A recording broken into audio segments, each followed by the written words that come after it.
Welcome to ThugCrowd Radio. Please listen to this important disclaimer in its entirety. All participants of this ThugCrowd Radio episode are characters. None of the stories told during these episodes are based on facts, truth, or reality.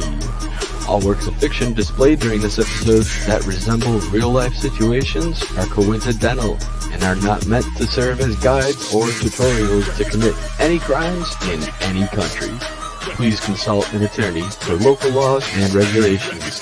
And as always, trust your inner criminal.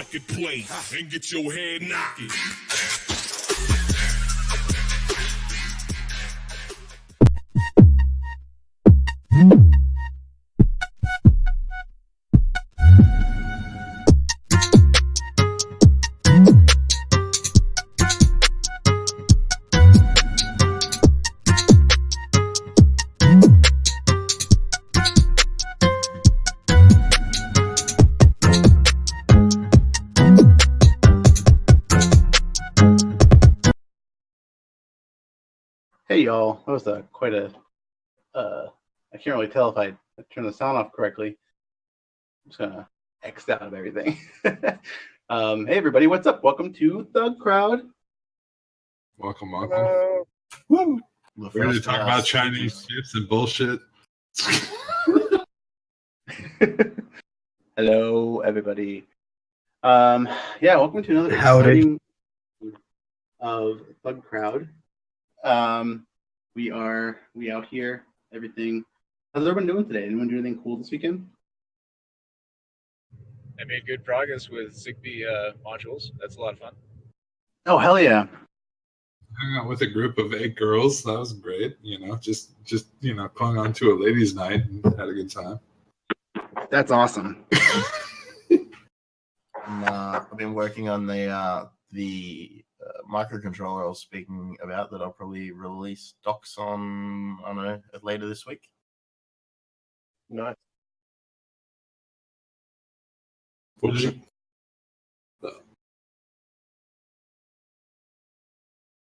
That's I sick. stepped on a USB drive and broke its case, and I discovered that it's bad USB compatible. So thanks, China.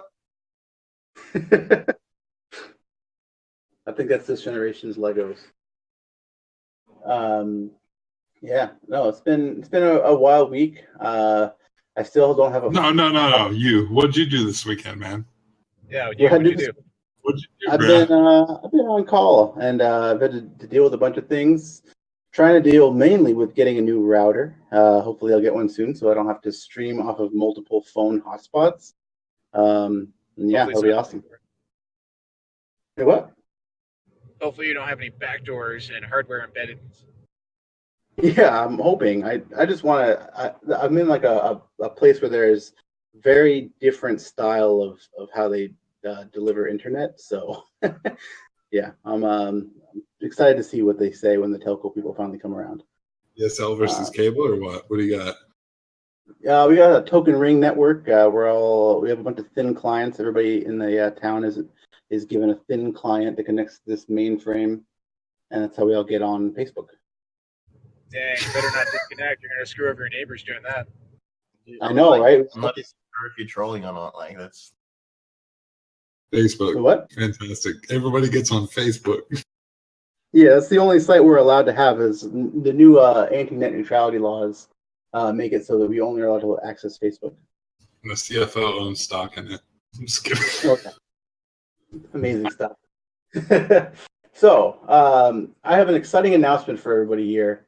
So, we've been working on this for a little bit. We've had to consult with many people and figure out the best way to do this. But the parent organization, the shadow government, NGO that runs ThugCrowd, is releasing a cert. And I'll just put it on the screen now. So we got a cert that is for the top tier internet shit posters for information security, of which there are many. Can I pronounce it? Yeah, go for it. It's the CL lowercase SSP. Yes. So the International Information Security Shitposter Certification Consortium has, graced us with the ability to offer the C lowercase l SSP cert for everybody who is a Patreon supporter and anybody who is an active contributor to the ThugCrowd podcast. So we have this lowercase l, which is a very, very legally distinct piece of, certification and education that you can get if you are a member of ThugCrowd or if you are a supporter of us. It's valid. You can put it on LinkedIn. Just make sure you don't capitalize the L when you put it in your LinkedIn or your email signature. That's pretty much it. So the way that you can do this is if you go to our Patreon, patreon.com/ThugCrowd, and that is how if you are a $10 or more supporter, you will be able to get one of these shipped to you. They're very high quality. They're all serialized with some pretty nice stamps and, OCR, everything. We actually have an embosser that's on the way here, as well as some tamper-evident seals, so nobody can unlock this on you and steal it from you. This is Shitposter.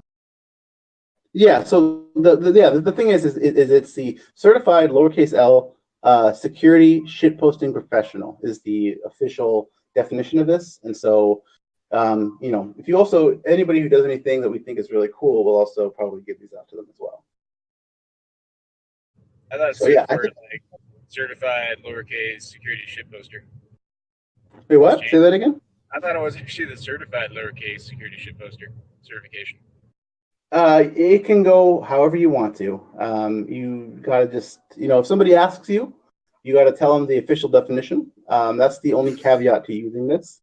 You have to say it out loud too, and look them right in the eye when you say what it means. So just make sure that you do everything over email, I guess, and make sure that nobody has access to a hex editor or a monospaced font. It's already created drama with the InfoSec community, so you know it's legit. Just saying.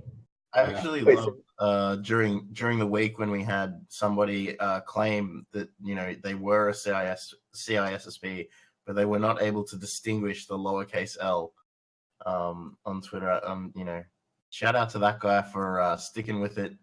But I think you should learn to use a hex editor if you are going to get a CISP. He'll come around. You just got in a bad foot with him. No, much love. Shout out. So Ibis in the chat says, wait, I could make this in Photoshop and print it out for free. Well, there are a number of security measures put into this certification to prevent... Yeah, there's obviously a serial code that works. So there's a serial code. There will be tamper-evident seals that are going to be shipped here shortly, as well as a custom embosser and a number of other tamper-evident things that will not be able to be reversed. Also, since we have the only homograph attack on this cert that is not noticeable, you probably won't be able to create an additional homograph. But if you can, then you will win a C lowercase l SSP. So prove me wrong. Oh man! No. I want to know if the serials are tied to a Twitter handle at every point. Serials are base64 encoded, and with the full name and address of everybody who gets this. So then they're stored on Windows Server 2003 with Service Pack 1. Unhackable. Yes. Also, it can shred itself when it's somebody else is trying to profit off of this besides us. So yeah. So if I take this to an auction and try to sell it, it will self-shred, you say? You won't even be able to get it in the car. As soon as you put it wherever you mount it, it stays there and it goes with the building. So wow, yeah, it's like an anchor. InfoSec's going to hate this. It's actually the frequency of the machine that the emissions from the machine that you're using. If that ever goes away, it shreds. That's it. Yeah, it's like proximity sense self-shredding. This is the first super sport cert. Like, let's be honest here. This is full blast. Like, you're in the fucking game. Go ahead and post with the bitch. Maybe we could biometrically fingerprint the owner, and if it gets within a certain distance away from them, it just shreds. Does this guy have a beeper with AAA's in it? Is it legit? Is there two-factor authentication? I must know to get phone numbers for advertising purposes. This is a great start, and I'm really excited that the International Information Security Shitposting Certification Consortium has allowed us to release this, because they have been in the works trying to breed the best shitposters online, who are able to talk the talk and walk the walk. It's a practical cert, so it's a very select, very small group of people are able to do those things. It's a very select and elite group of people. Very true. Very buy. You can't just buy. That's not true. It's just like every other NV6 cert. You just got to buy it. You can't just buy it. You can't just pay somebody to take the test. You can't pay too deep. somebody else to watch our stream. No, I can pay you for it. Can I? Well, they can come to our boot camp, right? Yes. So we have a coding boot camp as well. It's basically just advanced copy pastas and other stuff. So, all right, let's. So yeah, I will post more information about this. But again, if you go to, I'll just type it. If you look in our show notes, it's in there as well. But it's patreon.com/ThugCrowd. If you are a 1-month supporter, you will get this certificate mailed to you or whatever address you supply us. And yes, it'll be signed by me, the official, or actually by the official cert authority, or you can get the self-signed option if you would so like. You can sign it yourself. So either way, all right, we should get into the news. It's a real game changer, though. Is LinkedIn aware of this? Is the InfoSec prepared for such a game shifting? This is the very first mention of this cert. So this is the debut of it.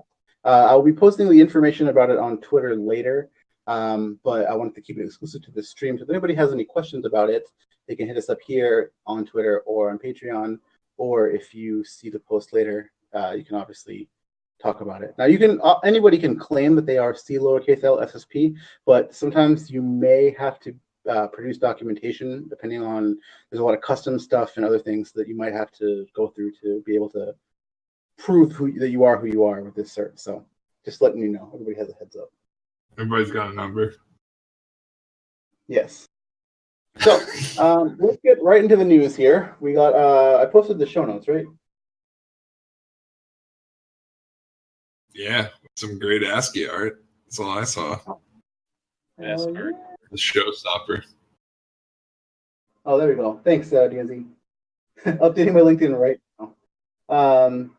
Yes, and also if you're handicapped and cannot walk the walk, you can still get the cert. You can do whatever you can. You just got to move it in some way. All right, so yeah, let's get into the news here. So the first two stories we have are some things. So the first one is about the GRU officers that were indicted. There's a bunch of GRU-related news lately, and so does anybody have any thoughts on this stuff? Is it just me? Does Russia seem like they're fucking up? Like, they're just fucking up more and more.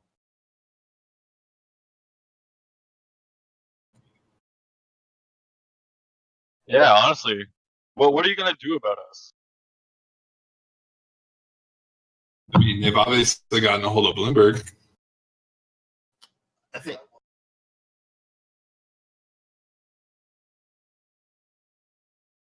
Yep.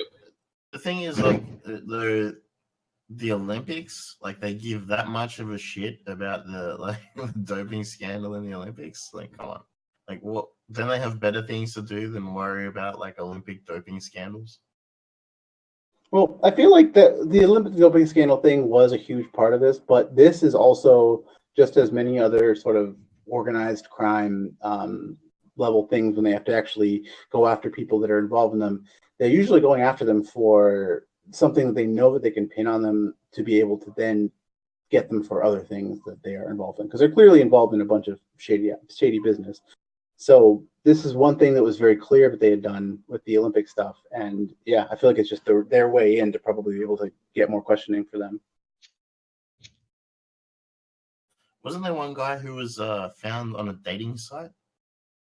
Yeah, so all the OPSEC stuff, I was wondering about that. I was reading a bunch of things, but I couldn't find too many exact links to certain things that weren't just blogs. So that's why I just put the FBI.gov story in here. Yeah, I did recall reading one article this week that was it showed his dating profile and then like his passport, and like it was like the same person in the photo at least. And that was pretty funny. Yeah.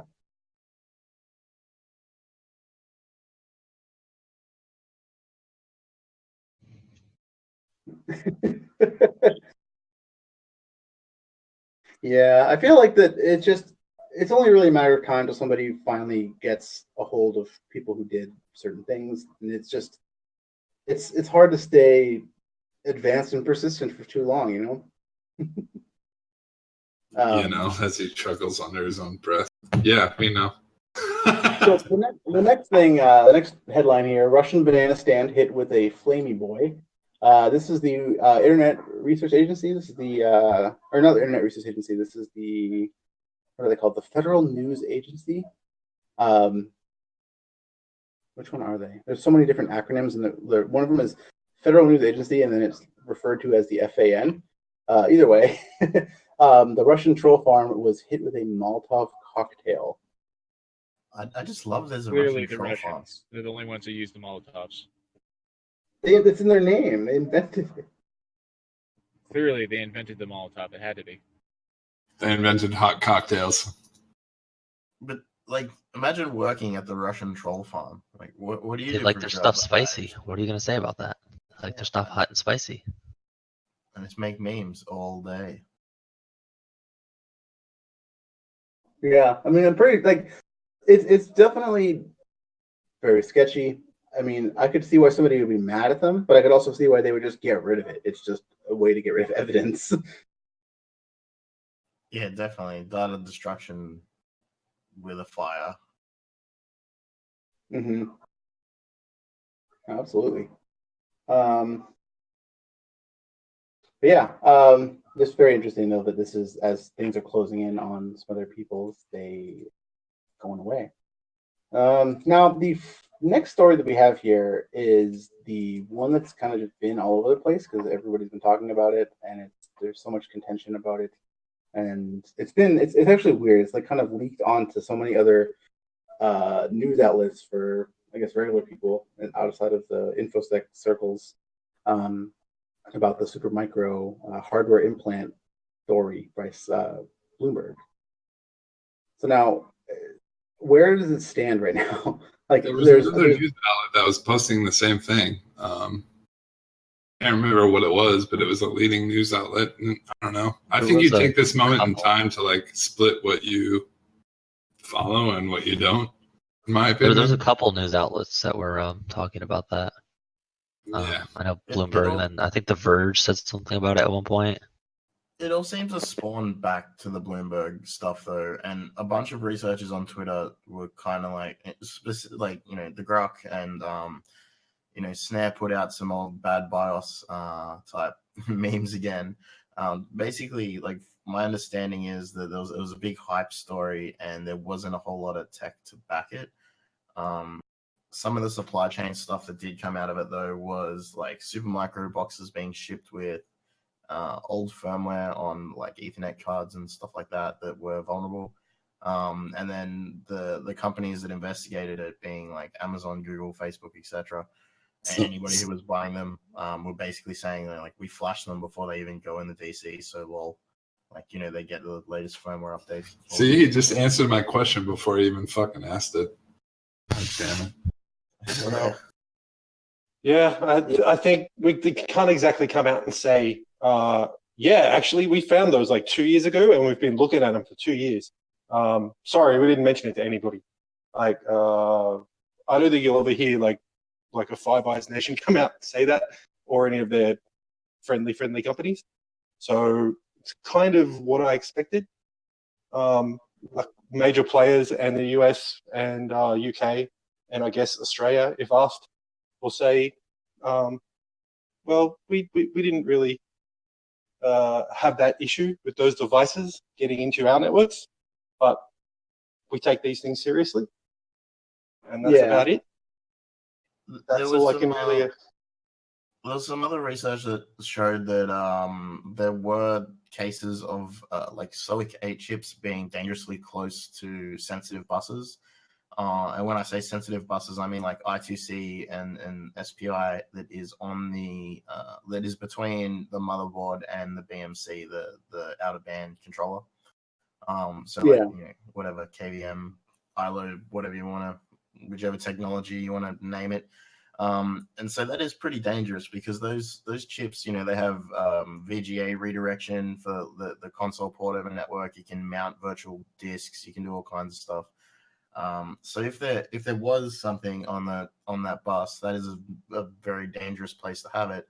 But if you have a look at the actual BMCs themselves and the firmware they run, the ones that I've looked at have been stripped down Linux. Like they're running Dropbear for SSH, and you know it's your basic IoT attacks on a different network interface that will get you there. So once you have that, you win anyway. Do they really need to go to the effort of this secret capacitor that turns out to be a microcontroller? It seems a bit ham-fisted because the best backdoors are bugs that are flaws that you can go, oops, whoopsie daisy, how did that get there? We'll fix it immediately. Like that time that Cisco and Juniper both had buffer overflows in V2 phase 1? Yeah, amongst many other times that applies. Right. Yeah. I think like having a literal hard firmware, actual physical backdoor that can be spotted as a device is not really how people do things. Like maybe they did 10, 15 years ago, but the NSA did have it in there when they were intercepting the Cisco routers through the United States Postal Service, where they were implanting backdoors, but they were visually identifiable. Yeah. And what's the burn date on those? 2012? Right. So, yeah, I don't really think. I just think it's a bit ham-fisted. I mean, it seems impressive, and the technology is impressive, but the execution, Yeah, I mean, I don't know. The thing that is kind of, when I first saw this story, it was just reminding me of the details about the NSA backdooring things in transit, hardware, actual hardware backdoors they developed to target specific. And so, I mean, you have to have a level of deniability about it, right? And putting a chip on a device that's like a mystery chip, and then someone eventually reverse engineers it and goes, "What the fuck is this?" Kind of the opposite of what you want. You can get away with it for a while. If you wanted to target somebody, and you were just a small business, for example, and the likelihood of them having someone with the capability to reverse engineer the firmware of a unknown piece of hardware on staff, or to even notice it in the first place, is very, very small. But you're not going to do that against an Apple, who actually have people on board who do that all day long, in theory. So, for physical implant hardware, I think it'd be small targeted situations, very small targeted situations, not entire nation states or defense departments or Apple. Yeah. I don't know if you saw, but there was another article posted that was pointing at the Pentagon for system defense and for nation state security. Fucking weird. I think another thing that's interesting is that by saying that there's a physical implant, what they're really saying is the level of proof now, and in a lot of cases, many times, we forget the things that happened just last week or just last weekend that we just kind of lumped that onto that big dumpster fire that is InfoSec in 2018. But the question now is, does anyone have one of those rice chips? Because already our curiosity has had identification of the chip that was the stand-in for the pencil picture, but we all want to know, where is one of those actual physical implants? So we've left. We left the whole burden of proof to show me. It's kind of a POC or get out. Where does anyone have an implant? Well, we should be asking around for one. And the strange thing is that they will now exist. They will soon exist if we can't get an actual hands-on, the actual super micro one. Here's what should be a proof of concept. Go ahead and prove it and make your hot shit. That's how it works. I'm looking at MG real quick about that. This is definitely, though, one of the things we talk about a lot, which is supply chain attacks. Supply chain attacks are a thing. They are very much a reality, and people have every incentive in the world to backdoor even one server. Imagine having one firmware level backdoor on a blade in Amazon or any big tech company.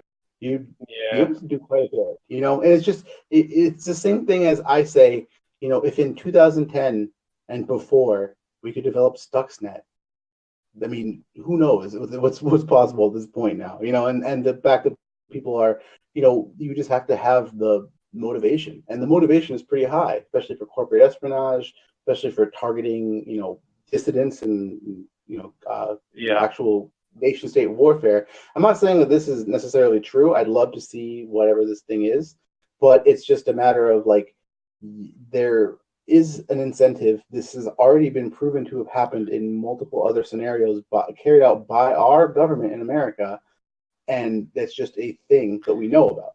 But I wanted to know, MG, what do you think about this specifically? Do you think that there would be any microcontroller that's die would be as small as a surface mount capacitor that would be able to get not only interfaced into a server board, but be able to actually do it effectively, either whether or not it was a covert implant or if it was planned at the factory? Yeah, definitely. So at that size, they kind of made it seem like something that small would effectively be a full computer, which is fucking ridiculous. But there's very likely components that do certain manipulations, and if you put that between other components on the board in the right way, sure, you could probably hit some sort of creative pathway. Are you thinking like a reflector implant that oscillates at a certain frequency, and then you have to have a van nearby that picks it up from 100 meters away? Something like that would definitely be incredibly small. But there's, I don't actually know a whole lot in terms of viable compromises here, but maybe just something to trigger some side channel bullshit on a chip with a known vulnerability, things like that. How small can we get like a 3G GSM kind of radio thing? How small do they get? Well, yeah, exactly. I don't think we're going to get down to a chip, but maybe people who have a lot more money and cutting edge research than I do know better. There was a Bluetooth module. How small is the smallest BLE module? I haven't even looked at that. Everything I know of is pretty fucking big compared to a 0.3 millimeter by 0.3 millimeter fucking surface mount. Well, we know we can get NFC down to a RFID is microtic sizes. I don't even know the word for it, but definitely.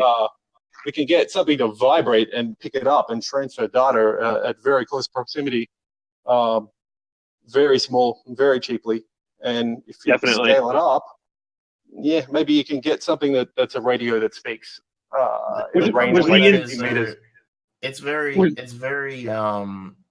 the speed that the bus is traveling is going to be much faster than the speed you're going to be able to transmit. So having it also do modulation in real time is going to be very difficult. And also the chip that they said that they originally it was found in was a passive component, a passive capacitor. So you've you've only got an IO. Like there's one side for current to come in and one side for current to come out. Whereas these microcontrollers that we're talking about, you need minimum 6 pins, and one's ground, and exactly. So the actual you need extra traces on the board and able to just hook the fucking thing up. Like you can't just go like, ooh, it was just inside just the current. Like that's it, and that's not happening. Now, I'm just thinking like it doesn't necessarily need to be a standalone thing. Like it could be in conjunction with some other glitch or some other software even, and you just glitch and it reflects at a certain frequency. I don't know where I'm going with this, but I'm trying to think instead of like system of a chip on a chip or anything complex at all. I'm thinking very, very simple emissions creating device. Like traditional spying. That's like the RF retroreflectors that are in like the NSA toolkit and the playset and everything. Yeah, they're pretty small. So on that line of thought, I agree generally with you need multiple pathways on the board, which goes way beyond just raw implants like we see in the NSA toolkit. But if you're working at the electrical system, things do leak via the power pathways. I mean, back with the old mechanical keyboards, you could just tap into somebody's power main and effectively pick up what they were typing as a result of that, just by analyzing that. So maybe if you were aware of the specific components on the board. What were those attacks that got published recently that were able to recover like a key based on emissions from some hardware component while it was decrypting?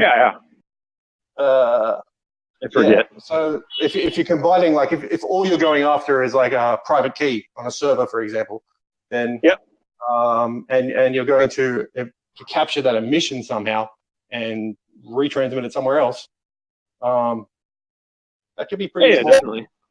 I think the insinuation with this setup was that, correct me if I'm wrong because I haven't read the full thing, but it seems like all this was supposed to be kicking off over like a network card that it was actively using somehow. Is that true? Well, the thing that came out later was that the firmware of those NICs was out of date and vulnerable. So I don't know if it was in conjunction or a separate thing that was found during the study.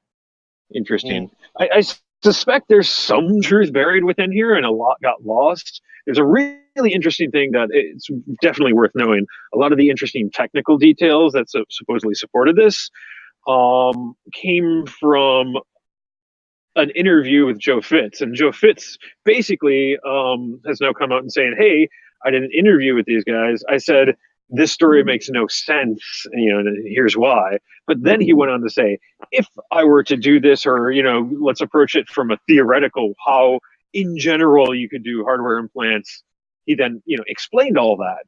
And that explanation is what they seem to have taken it, put it into the article saying, this is how it works, which is really interesting because that's kind of jacked up.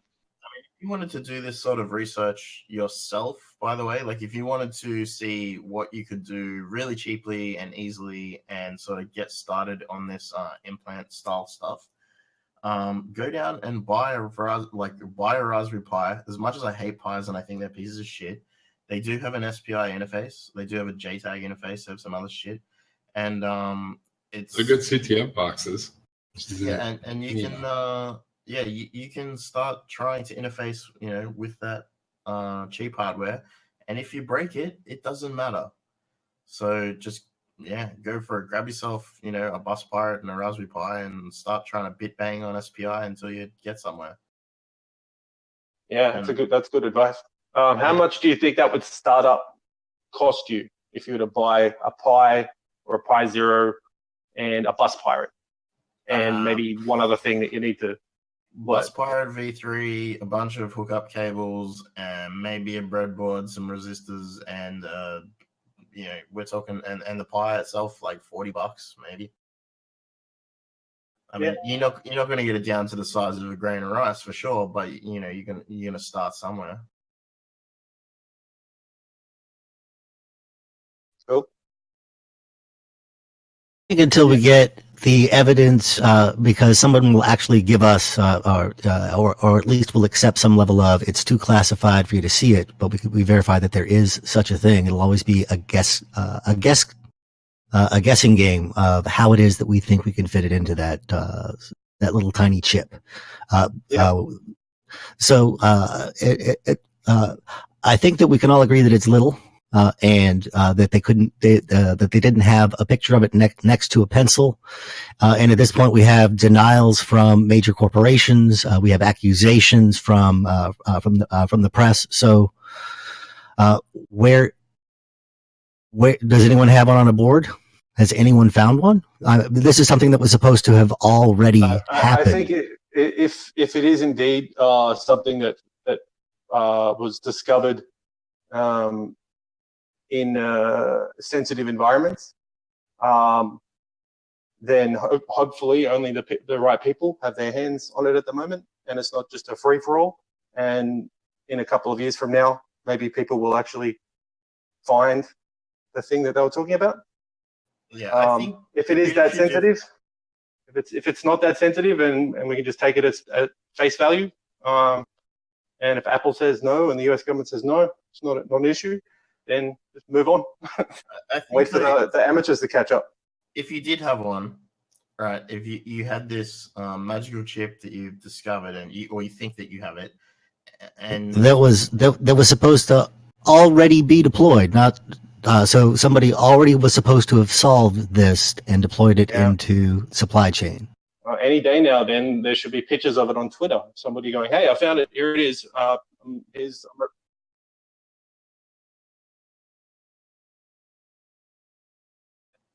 if you have it right, you have this tiny rice grain chip, and how are you going to confirm exactly what it is? You're going to want to start taking layers off it with, very small amounts of a corrosive. You're going to be looking at it under a microscope.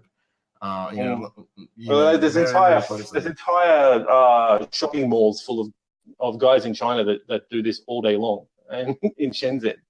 Yeah, they have all of that stuff available. They've got the microscopes, everything set up, ready to go. They do it all day long.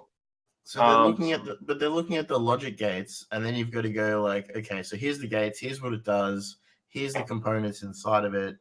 Even if they break that down, which is very difficult for most of us in the Western world, we don't have access to that unless you're at a university or something like that. You're going to spend a whole lot of time on it, and you might find out that it turns out to be absolutely nothing. So I think it's a very difficult thing to accomplish, to actually confirm, unless this is your specialty already. You have the hardware, you've done it before with larger things. But I think the Solid 8 types, like style chips, the other larger chips on the bus, are obviously something that has been confirmed and can be confirmed quite easily, as opposed to this is a lot harder to work with. Yeah, I guess that's the goal. There's so much to unpack with this, and I feel like it's definitely like once more information comes out, we'll definitely be able to see. There's just way too much. There's way too much spooky news at the moment, and we haven't been able to dive deep enough on this. And this is a big one. So and you can't prove a negative, so you can't prove that it didn't exist. So.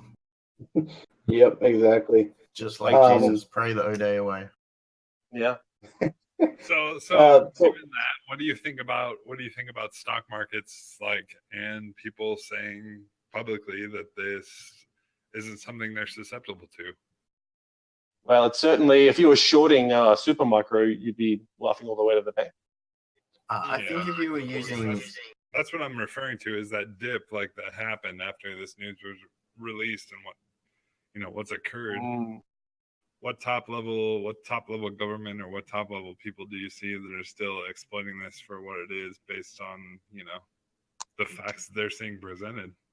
Maybe it's fake news to hurt the stock price of Supermicro and related companies, because it wasn't just Supermicro that took a hit. It was Lenovo and probably Huawei and others that follow on soon. Yeah, the BMC stuff is shared by multiple vendors that comes out of Supermicro. But let's say that it is real and that you can exploit it, and you've got the magical toolkit that you need to make use of it.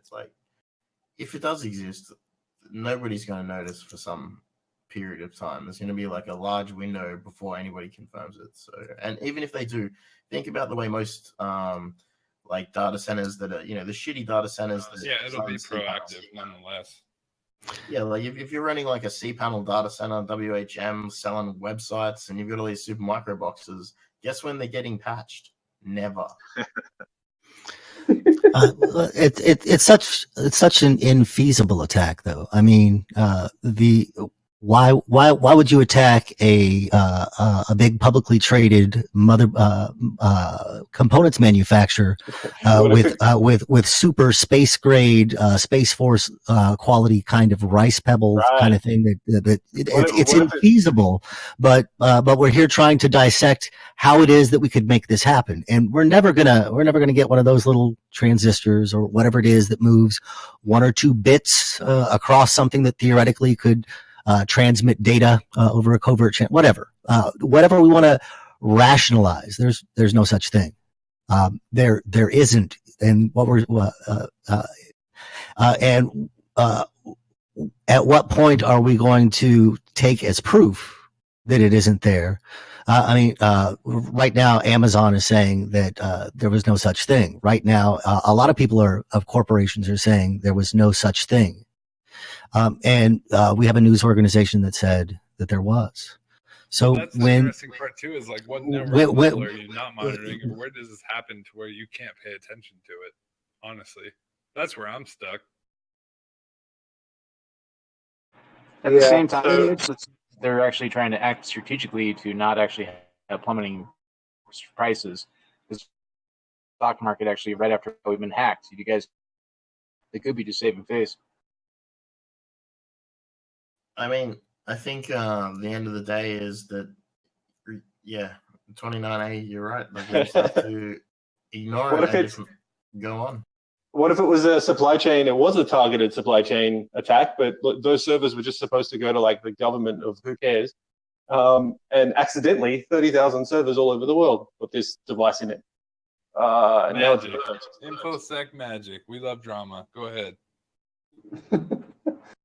Might as well be homework.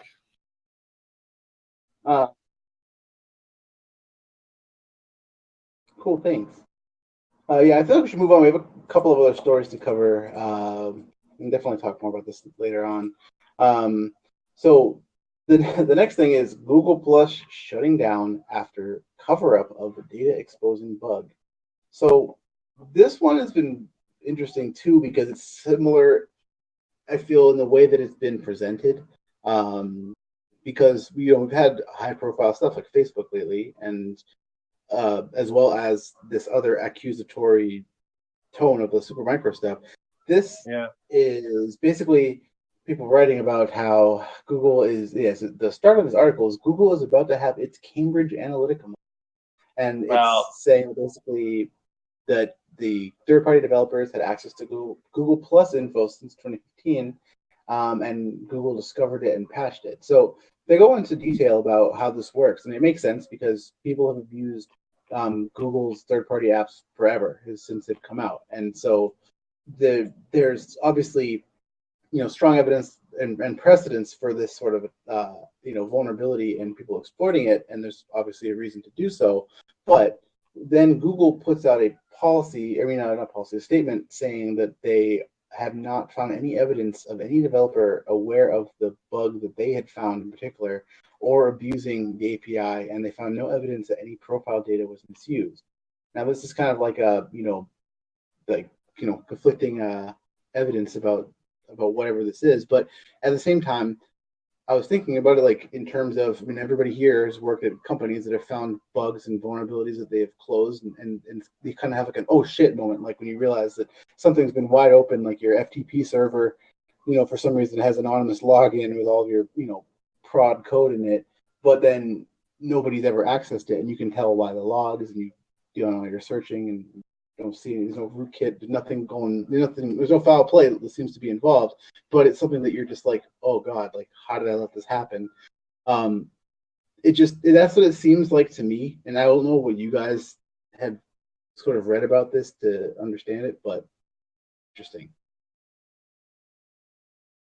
I mean, it looks like there was the potential for abuse and access to information, more information than was agreed to be accessed by a third party.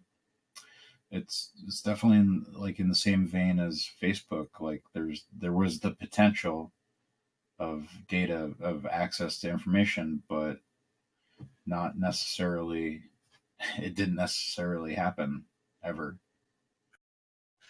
There's definitely Google Wave, Google Buzz, like all these things.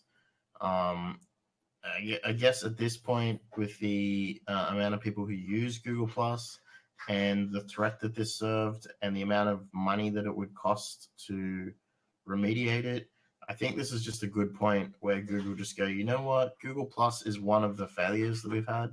You know, they've had a lot of non-failures, and this is one of the failures. So whatever. Right, and you might see things about that, but there are also things today that like pointed at Google's just dying after 20 years.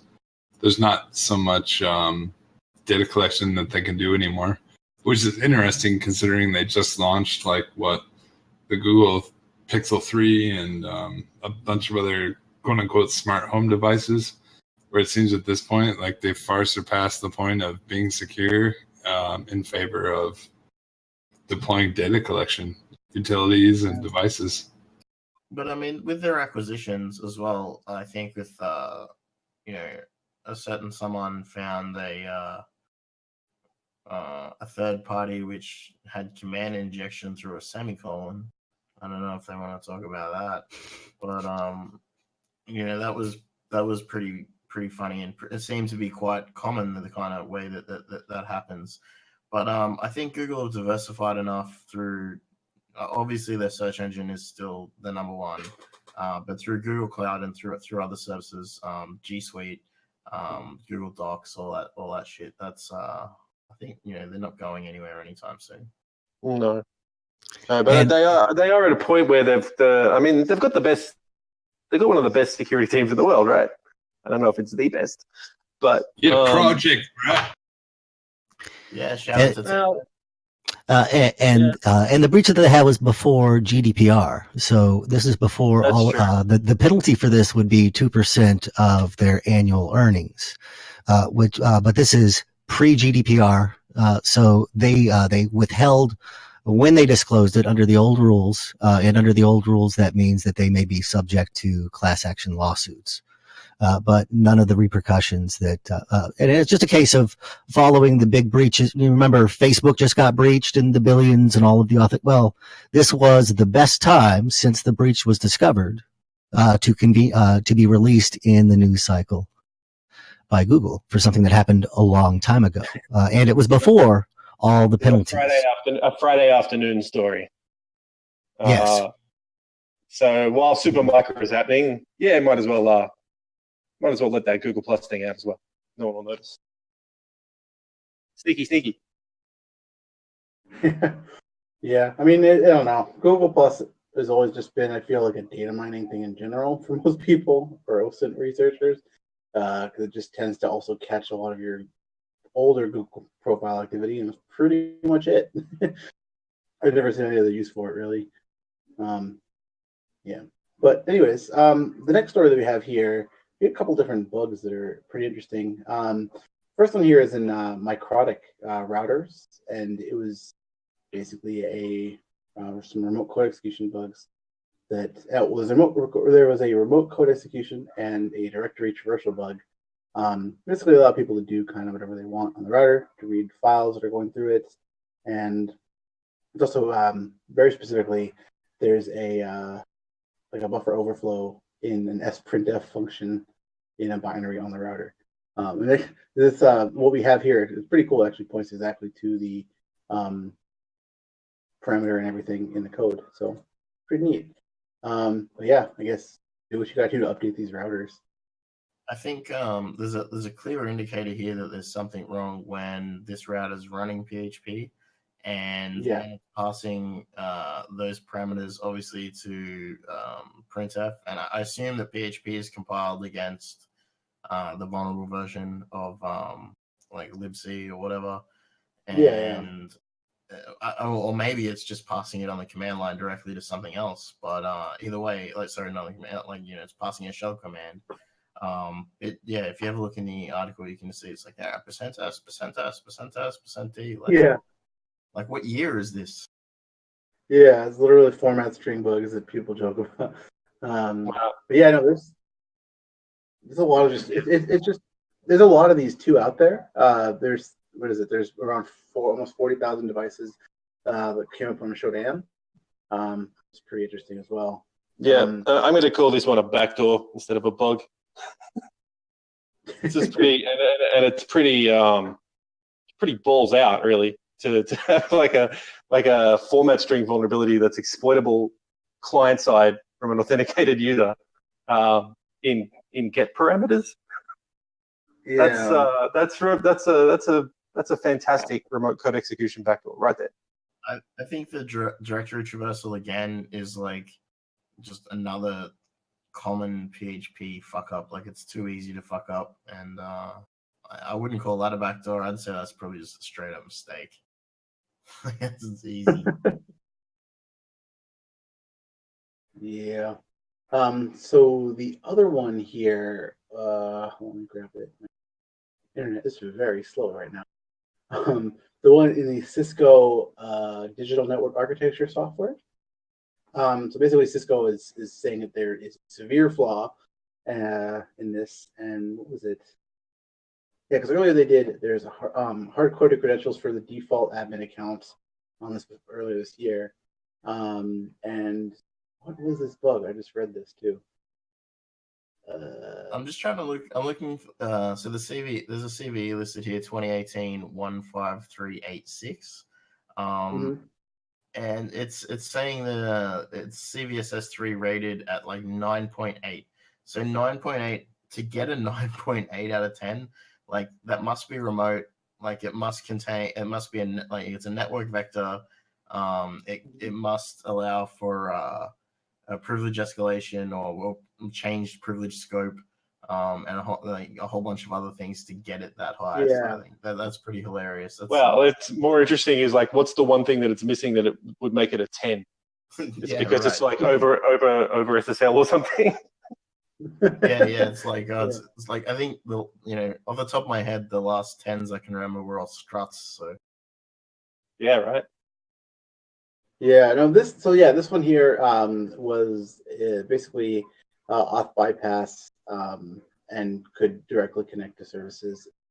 Yeah, it was basically just remote admin stuff to do management functions. But yeah, it's pretty serious. There's 2 of the bugs, and they are rolling out a patch. There's no public any public exploit for this specifically, but it's pretty interesting. Yeah. Oh, there was an SUID binary. Good stuff. Oh, nice. SUID binaries. 20. Yeah. God. Now the last one here. Sorry. I was going to say, I believe there is a challenge within PentesterLab on SUID vulnerabilities in the Unix badge. Those are a classic. The last one here I thought was awesome and interesting to see how it's going to get implemented. But basically, California is banning the basically weak default passwords for things. By 2020. So basically, they're going to legislate away Mirai. It's just Mirai is illegal now. So problem solved. Wait, Mirai is illegal? Well, I think it's going to be interesting when we see the products that are legal everywhere except for California. So however they label that packaging. Like when you buy a used car, you can get a car that's California capable or one that's not based off of the emission standards. How much lead does it have in it? No, there's definitely that. The standard they're setting is definitely pretty cool, I think. The practice of this, how it's actually going to be implemented, is going to be interesting because it's the same as any other sort of broad sweeping regulation like this, where anything that passes through California, what about planes and airspace and cars and this password has been known I don't really want California to be insecure. Do you really want TSA like going through your devices, checking for default passwords? I don't think it's. Where are all the passwords here? Admin. What is this? 2003? Like they're deriding you at the airport. But I think as well, there's like it's been around for a while, but there's TOTP modules like for Google Authenticator for PAM, so you can have your SSH login like generate you a terminal-based QR code. You scan it or whatever, you get the string, you put it in a YubiKey, and then you SSH in with a YubiKey. You know what I mean? Like there's multiple ways to do 2FA on more traditional ways that you think are like, oh no, this is just a password, or this is just a private key. Like you can have a private key and a TOTP on your SSH logins or your web logins or whatever. Like I don't think it's like that. It's not specifically like because these guys already have like Kerberos set up. I'm sure. Well, I hope they do have like Curb set up. They have kind of as fintechs, radius type stuff going on for VPNs and that. So implementing these extra steps into those, I don't think it should be that big a deal. And if it is that big a deal, they've already fucked up. And I think that this is something that can be regulated and something that can be solved just by saying what the minimum base of, we were just talking about TPM. So, what's cheaper than a TPM chip? What's the minimum that we need for the hardware? And then we can easily implement things like certificates and certificate generation and public keys and private keys. Then it's all just academic. But the relying on default usernames and passwords for services that are running as default on things like coffee makers, it would be nice to have something that generated a unique ID and a unique key for that system. Not with grandma's password, but just a key. But I mean, we already have 802.1x that is not deployed as much as it should be. I mean, people should be pushing out like network level security for machines, having certificates on machines as well as, then I don't see how you can enforce like what some dodgy factory on the other side of the planet decides to do to stamp some cheap piece of shit electronics out of plastic for 30 cents and then sell it in California for $20. How are you going to legislate how they create those products on the other side of the planet? Short answer, they don't. It's impossible. So I don't really see. I mean, is this going to affect engineers that develop things in the state of California, or does it affect like imports and devices from all over the place? Yeah, I mean, I'm definitely interested in seeing how this goes through, because this is a lot to control of certain people. Like, what are the penalties? How is it actually going to be enforced? Is there a regulating body now that's going to check default passwords on every single some kind of default password stormtroopers, I imagine, with weapons, uniforms. Or it's actually reactionary. It's just kind of one of those things where they only figure it out when they fuck up. Yeah. Yeah, no, definitely. I doubt there's going to be somebody with just like rock you and just like some sort of like burp or something and just go through every single website in California. Like, who knows? But yeah, definitely interesting. And just username compliance password check. Wow. Password police. Password cops. That'd be a good job, actually, password police. Yeah. Cleaning up these mean streets. Yeah, that's it for our news this week. Definitely a lot of interesting things have been going around. I got some good reads in here. You guys should read. There's some awesome stuff. And yeah, I think we should get right into Snyff. Are you here? Yes. Hi. Hi. Welcome to ThugCrowd podcast. Yeah. I'm really excited to hear everything you have to say, I guess, about PentesterLab. So I guess we can start off with, like, what is PentesterLab and what do you do there? Okay, so PentesterLab is basically a platform to learn security, and mostly like offensive web security. and I'm the founder of that company. So I'm basically the person who like put together like the website, the exercises, challenges, video, and everything for PentesterLab. That's awesome. So when did you start PentesterLab? So I basically started 7 years ago. So a bit before that, I landed in Australia, coming from France, got a job, and I met like the organizer of RoxCon, and he got me to like run a web training there to teach people like offensive security. Mm-hmm. And I ended up having like all these exercises that I created. I spent like days and nights putting them together, and I ran that training for like 20 people. And I thought after that, like, it would be good if I could share that with more people. And that's basically how it started.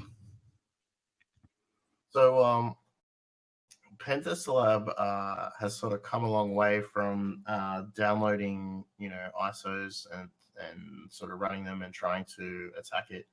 Now with like the console stuff happening, like you can do the challenges totally in your browser. That's pretty sweet. Did you find that was like the best way to sort of get people engaged quickly, or like getting them into the browser quickly? So I did the in the browser thing for two reasons. Is people who work like which are learning from their workplace don't necessarily can SSH to a box on the internet.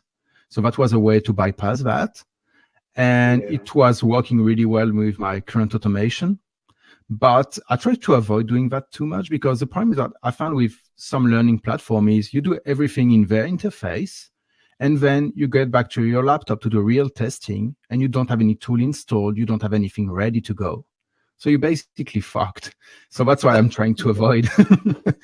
So that was a good balance. But most of the time I'm trying to get people to install like Burp or to install like Ruby or Python when they need to write some script and stuff like that, and do as much as possible on their laptop to get people to learn as well how to do that on their computers. Because you will be surprised by the number of people who think that to do hacking, you need Kali Linux. You can't do hacking from a Windows laptop or from just an OS X. You need Kali Linux. Yeah, that's definitely a huge misconception a lot of people have, even though there's like what came before Kali, and Backtrack, even. Like it's just it's there's a lot though that it's the barrier of entry for some of the stuff, especially for some of the tools you have to run, is definitely huge.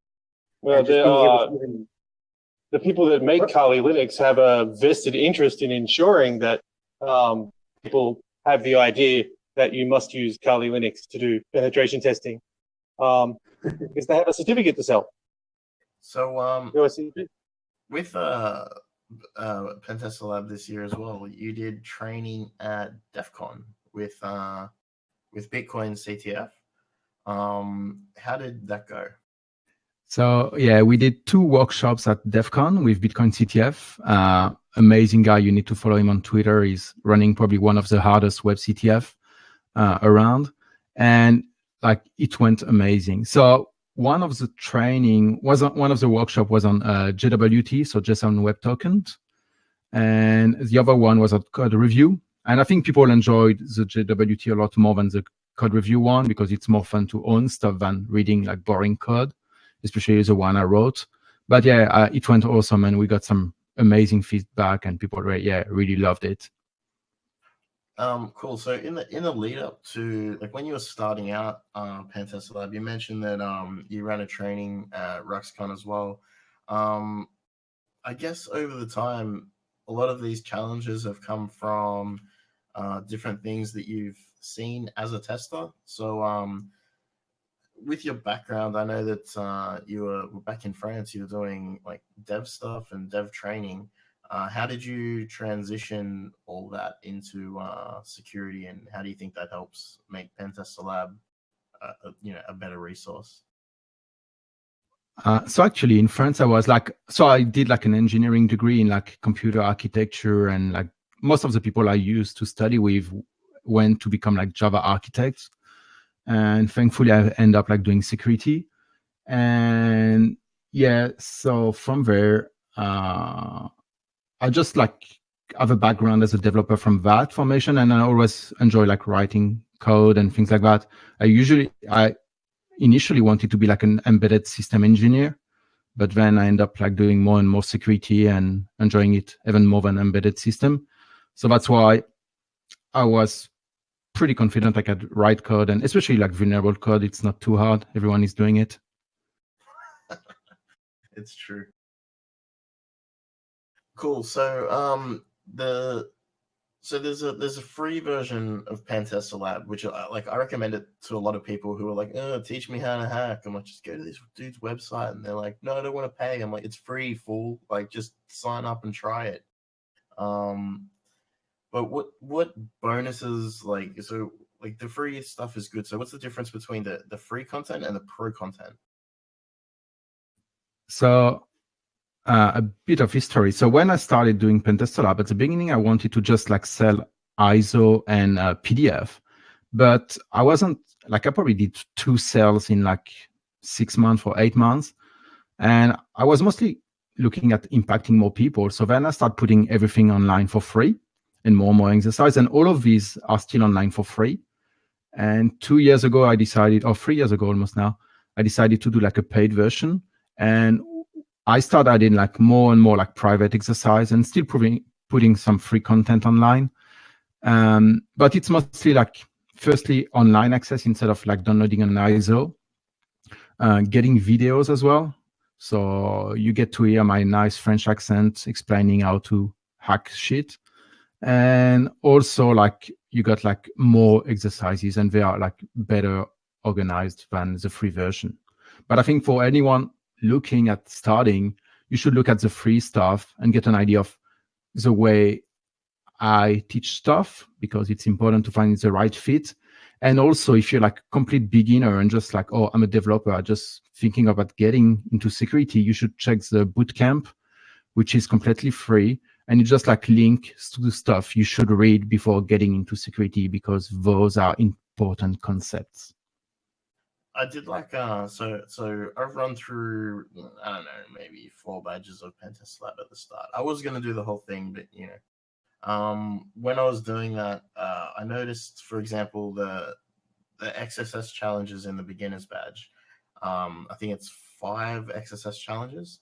Now, because I've done XSS once or twice, my same payload worked for all 5. But if you take it back to someone who's just learning, it's easy to see that the first time, like the first challenge is kind of like, this is a basic XSS, this is how you do it, there's the video to explain it, the documentation that goes along with it. And then it sort of ramps up from like basic XSS, a little bit more difficult, until the last one, which is slightly harder.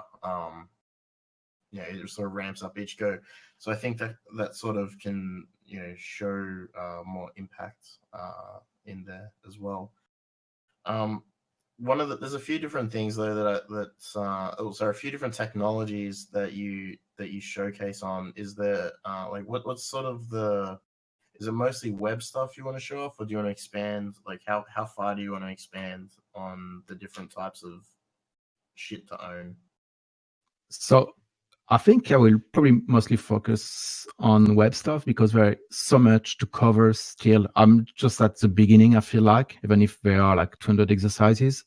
And for example, some badges, like the Unix thing, most of it was to be good at web, people need to have like some basic Unix knowledge.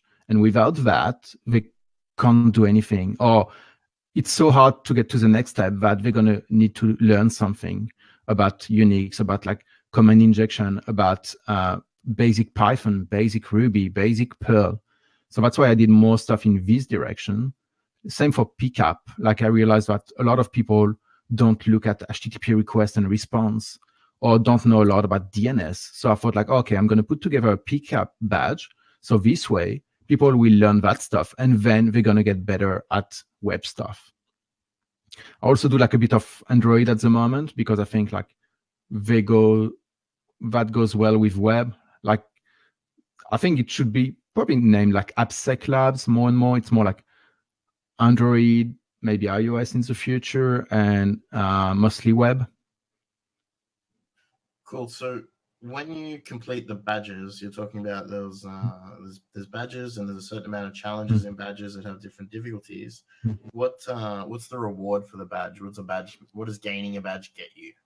So you get like a certificate of completion. Nothing as cool as the CL lowercase SSP for sure, but it's like keeps people motivated to keep going. And yeah, it's just a way to put things together and get a little reward for people. They are just like PDF. People can print them if they want, but I think the goal is more to keep people motivated to see that they're achieving something more than a serious certificate. Because like I'm not really big on certification. Like their limitations are so big that it can be annoying. The CPEs that are earned for PentesterLab? Yes, so if you do like stuff like CISSP, you need CPE to keep your certification. So to do that, you need to say like, okay, I spend like 5 hours doing PentesterLab. The problem I have is I try to contact people from CISSP and from ISC too, and they never got back to me because I wanted to have something automated for people, but I don't know, they were not interested or something. And so it just to give an idea to people like, okay, if you do that badge, it's at least worth like few CPEs because that's the time you're going to spend on it. And that's part of the self-learning for people like trying to keep their CISSP. If you want to keep your CLSSP, just do PentesterLab. Yep. Put it out there. Definitely. So, yeah, I guess, so it's been going for a while now. I mean, I guess you've been involved with the CTFs at different conferences for some time now as well. Do you find that do you find that sometimes when people are doing the challenges, they solve them in ways that you didn't expect, or? It happens. Most of the time, I try to have only one way to solve a challenge to avoid people getting lost. Because if you go to find the wrong direction and then you're missing one pivot somewhere, you're going to get really annoyed. So I try to have like only one way to solve them, aside from things like cross-site scripting or SQL injection, where like you have one way to solve it, but like so many different payloads are going to work. So I try to avoid that, but it definitely happens. Like people find ways around it sometime. Cool. So one of the there was one challenge that I found particularly tedious because I didn't write a script to do it. So I did the tests I did mostly without any tools, like you were saying before, without Kali. But one of the ones that was nice and tedious that I just did in the browser was a Mongo, like an SSJI with a regex on the password field. Yeah, this one is a bit annoying if you do it by hand. Like you basically need to brute force a UUID. Yeah, and like at the start, I was like, "Oh, this will be no time. I'll push through this." And I got about 6 characters in, and I was like, "I'm not even halfway." Yeah, I can imagine being a bit frustrating. Yeah, but I think that's the kind of case where people should be going like, okay, this task is going to take quite a few iterations to solve. Maybe I should write a few lines of Python or VB script or whatever the hell you want to write to make that a little bit nicer for you. And again, not just relying on those Kali tools to get there, because I suppose at the end of the day, if you want to be if you want to be an internet hacker, you're going to have to be able to do things without tool sets, right? Yeah, so that's definitely something I'm trying to encourage, is like especially exactly what you didn't do, is getting people to write small script, like things that are really simple, because once you got like one script that does like HTTP request and some basic stuff like read from a file or things like that, you can get so much done when you're doing like web security or even just security or even just like playing with data and things like that. So, I mean, like some people in security just don't want to write code, but I'm trying to encourage that, to like kind of force them to do it, because it's so valuable. Yeah, that's a huge skill that, like, I remember actually when we were doing Seesaw, that was like the first thing you did, DNZ, was write a script to do that challenge that we were working on. And it's like, that's a skill that, like, I think separates a lot of people, separates, like, I guess, really good pen testers from people who are okay at it, is just a willingness to be able to sit and, like, develop your own thing instead of being reliant on a specific tool that might do what you want to do. That's a really cool thing to try to, like, encourage people to do too. Yeah, I think today your average pen tester, there are a lot of pen testers that I've worked with over the time, are very much like a regimented scan, run Nessus, start this script, do that script, get report out, in as quickly as possible. Not necessarily, find the most bugs. And I remember a very jaded pen tester once told me, while he was very drunk, that it doesn't matter if you find 7 bugs or 10 bugs, because you just find them on the next pen test. Who cares? Yeah, that's how you get recurring revenue. So in a video game, when you go out of bounds or you go off of the intended path, because there's always one way that you prefer that this is solved, how do you show what's out of bounds, or how do you make that self-correction to push them toward the right kind of tool for the solution?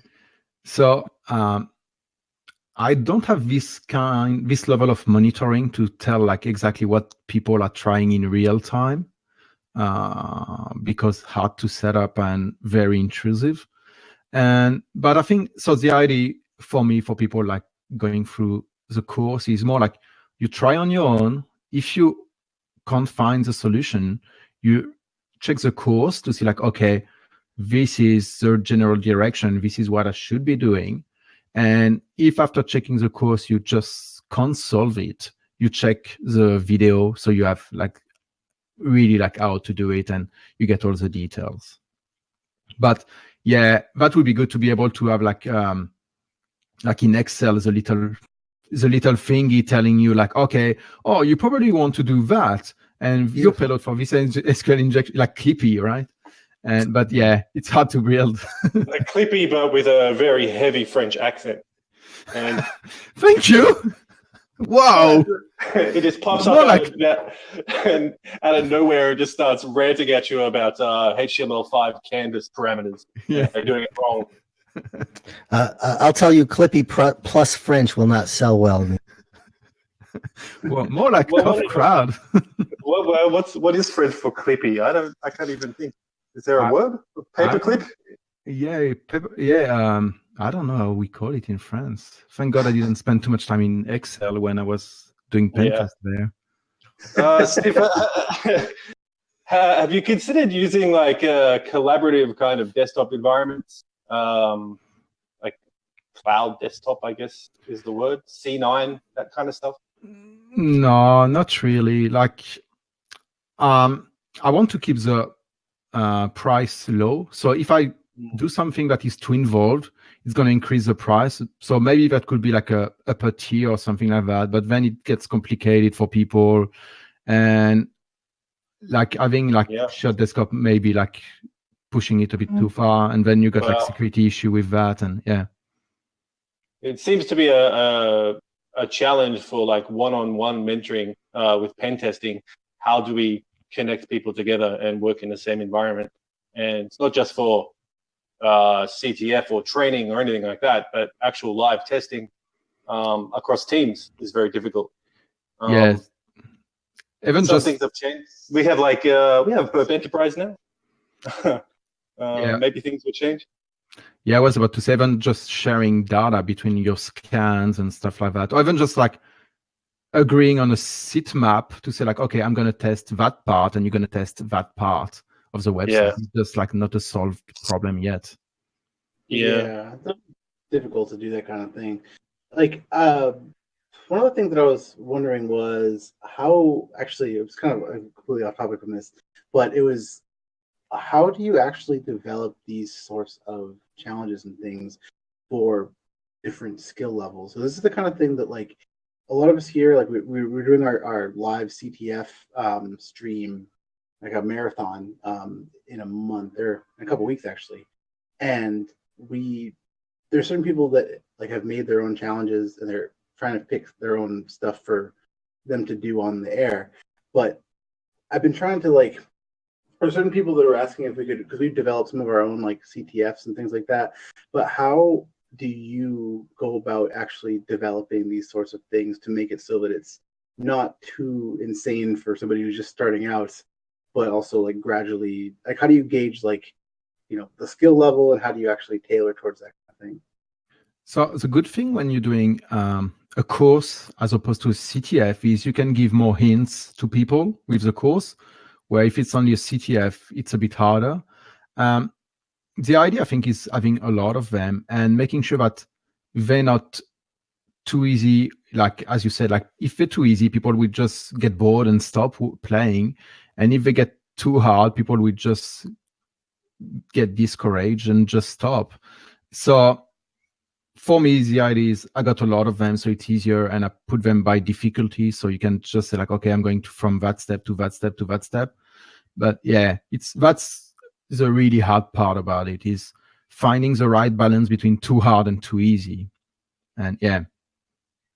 So if I was a absolute scrub, which I am, you know, if I would, or you know, where would you expect me from on a scale of you know, DNZ to Halvar? From going from nothing, where would you expect me to come out at the end of PentesterLab? Definitely not Halvar. No, I think it depends on how you go about it and what you do. So you can get a lot of value or very little value from a course, regardless of what you're learning. Like some people are just gonna watch a video and brute force the answer instead of trying to understand like what's happening and learning something. They just want to see like, oh, I finished that exercise, I finished that exercise, I finished that exercise. So it depends on what you learn from it. If you try to understand like the concept or just focus on finishing exercises. But I think someone finishing everything on PentesterLab right now will probably be like a good AppSec person, that's for sure. Like a good web tester, a good bug bounty hunter, and yeah, and do pretty well on those. That's an interesting thing you bring up, the bug bounty aspect, because I find that bug bounty hunting takes a different approach to your pen test or your application security stuff. So is that something that you're sort of taking into account, that you know the bug bounty guys are going to be also learning from this material? Yeah, so yeah, definitely. I think they're going to learn from this material. So especially like, I think we have the best, I have the best set of exercises for JWT. Like definitely, if you spend your time on PentesterLab, do like all the JWT exercises, then you're going to find stuff in bug bounty. And I'm going to also add stuff like OAuth, things that are really valuable when you're doing like bug bounty testing. And I think it depends on what you're doing about bug bounty as well. If you're looking in depth, I think being at the level that someone who goes through PentesterLab will definitely help you. And if you look in breadth, you may find like bugs in certain things that people who didn't test because they didn't know about those, and PentesterLab will help as well. I can definitely say that I have exploited JWT thanks to PentesterLab. I don't know if you know Shab as well. He found one of the JWT exercise. So he learned it from the platform a few years ago, like 2 years, I think. And then he went with that in mind to test stuff, and he found like a bug that got him like few Ks. Yeah, nice. Pretty quickly. Shab's on the stacks. Cool. So, say 200 exercises right now. There's a lot of stuff. I think But some of the stuff that's more difficult in there, I think there's probably the broken cipher with the ECB. Oh, that's still the easy stuff. The really hard stuff, I think, where people have a lot of trouble is we got an exercise on ECDSA when you use like a non-random K. So basically, that's the attack that was used against the PS3. And the thing is that it's part of the CTF badge, which is a badge where there is no information. So just to get people to really like learn on your own, I have like a badge named CTF badge, and it's like, yeah, go and figure things out. It's like kind of the idea is like teach a man, give a man a fish and you feed him for a day, or teach a man to fish and you feed him for the rest of his life. Same idea. So this one is really, really hard because, yeah, you need to work out what the attack is, how to exploit it. And it's like, it's not just DSA, it's ECDSA. So you got some little gotcha there as well. And yeah. And it was actually a CTF challenge at RaxCon, I think 2 or 3 years ago. Very nice. So yeah, I guess there's a lot of people that I've spoken to, well, not a lot, maybe a few people that I've spoken to recently, who currently think that they can, they're good enough to get hired, but are having problems breaking into it as pen testers. Like, how do you think people will, do you think this will sort of, by doing the course, curve them into being more employable, or just better hackers? I think both. So let's start the other way, is what I'm not providing is a certification to say like, oh, you're a good hacker or you're a good AppSec person. But what I'm providing is the knowledge you need to be one. So basically, if you go to an interview and you get like an interview with someone and you start talking about stuff and you start talking about the exercises and like, oh, for example, JWT or SQL injection or ECDSA or ECB, CBC, all this stuff you're going to learn, I think you're probably going to smash the interview if you understood everything during the training. Definitely. Yeah, that's really cool. Yeah, I've definitely, like, I think the one question I've never had answered correctly is how does a CSRF work? And I've asked that question many times. Yeah, it's really hard. Like, yeah, people miss it. Like I spent like years and years interviewing people as a manager, and yeah, like CSRF and crypto are like the two things that people don't get right most of the time. It really blew my mind the first time I encountered an experienced pen tester, credentialed penetration tester, who didn't understand what CSRF was at all or how it worked. And I realized that there was a very fundamental gap in a lot of senior pen testers with quotes around it, in their knowledge of how internet applications work. If they don't understand something as fundamental as how requests are formed and authenticated at the server side, that we're in big trouble. That's amazing that that's still an issue in 2018. But hey, we've already spoken about it today. We're finding like format string bugs and default credentials in 2018. So yeah, I actually did like a talk and a paper on CSRF in 2007. And at the time, it was pretty cool because people didn't know about it much. And we found like bugs in blog posts where anyone visiting my blog will post a comment, or could like get people to send email automatically on OWA, like OWA's Outlook Web Access. And what year was the Sammy worm on MySpace? When was that? Same time as well. Like, yeah. And 2007, 2008. Yeah. And people still don't get it. It's amazing. And they're not going to get it. Like, people are using applications on mobile devices now, so they don't even see cookies or any of that stuff anymore. It's all in the background. On the topic of mobile devices, our good friend Simon he did have an XSS in his app, and he. That's a filthy lie, and you know it. You're going to go to court. He's going to sue you if you say that. Well, sorry, go ahead. I was just saying he thought it wasn't a big deal, and he has many credentials to back it up. So if someone with many credentials couldn't identify that as a significant vulnerability on a mobile device, I guess that's a little bit of a gap there that could be explored. Yeah. I don't know. Didn't he make it like a secure browser that surfs the Garlic network or something? I don't remember. Something like that. Anyway.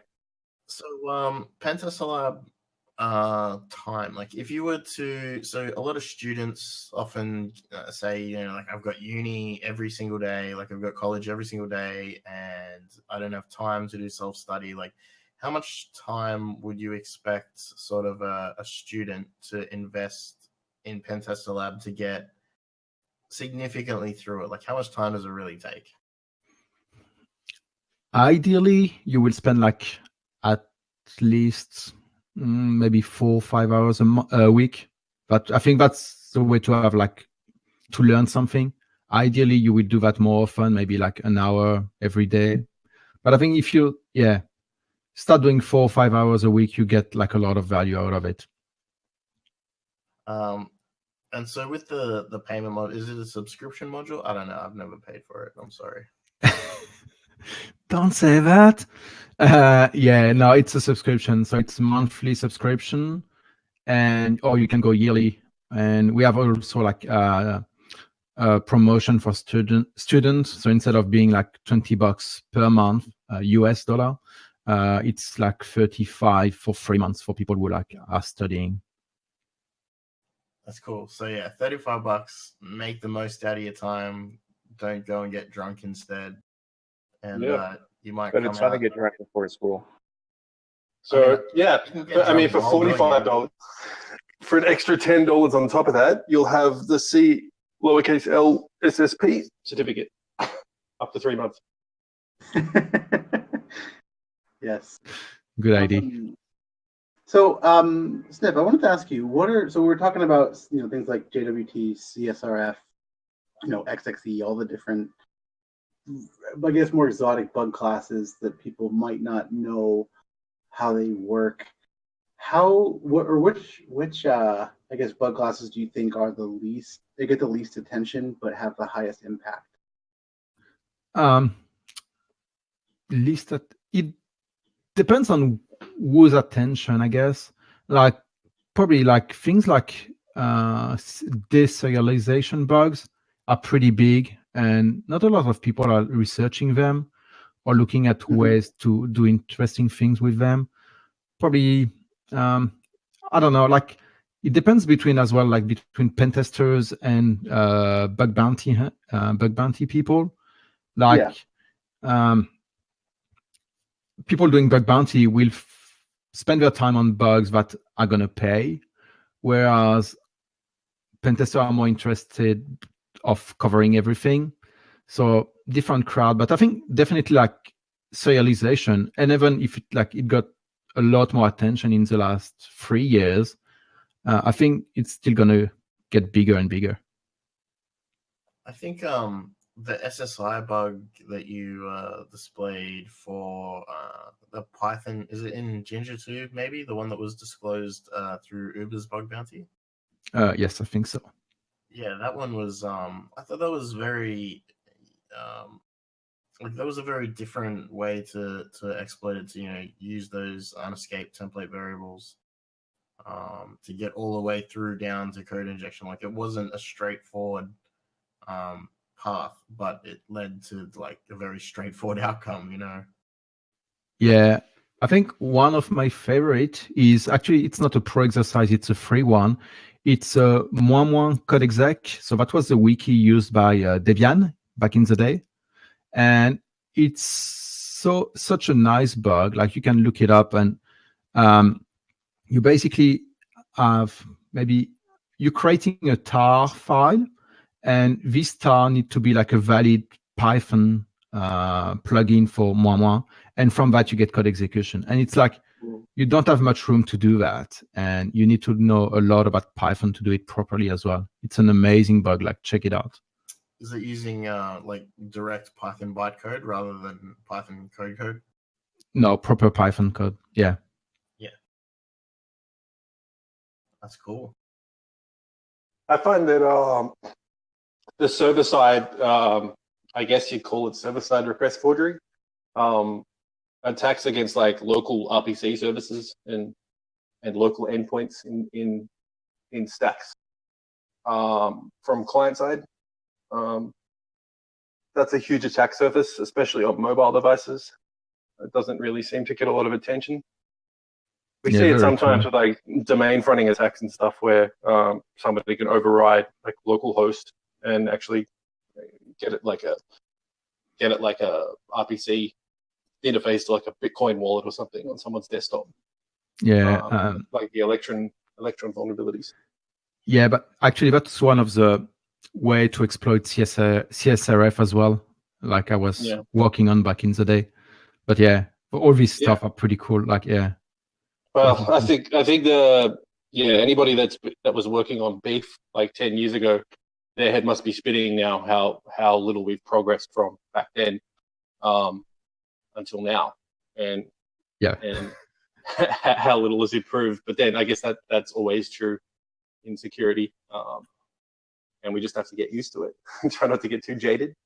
But I think there's a lot of people who don't put value in some of the bugs like XSS or even deserialization.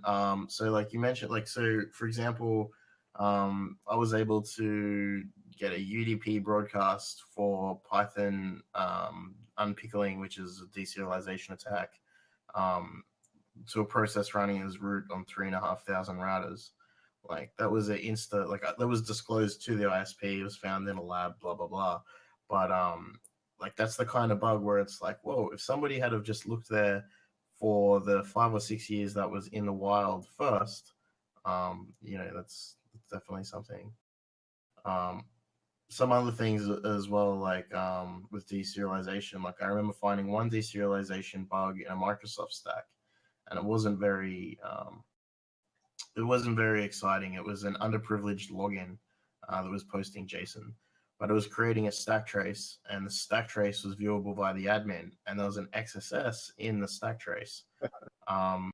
So by getting my payloads, my JavaScript payload, and chunking it and playing them in reverse so they would be displayed in the opposite order for the admin to view them, I created a CSRF request that reset the admin's password. So from an underprivileged user on a different domain, I was able to reset an admin, like the admin password, like at the top level. So I thought that those kind of bugs, each one of them isn't that great, but altogether they were pretty funny.